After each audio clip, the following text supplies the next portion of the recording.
தனுஷ்காடு கிட்ட போயிட்டு இருக்கிறோம்.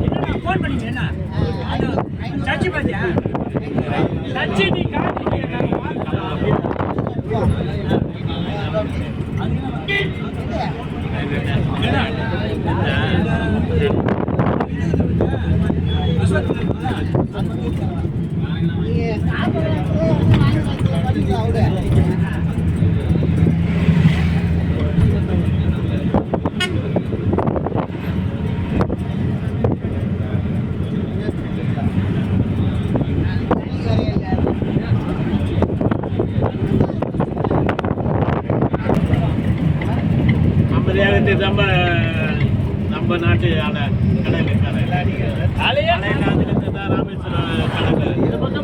அழகத்து இளைஞர் புலிகிட்டா இங்க புலிகலாம் போகுது. கார் எடுத்துட்டு வரணும்டா.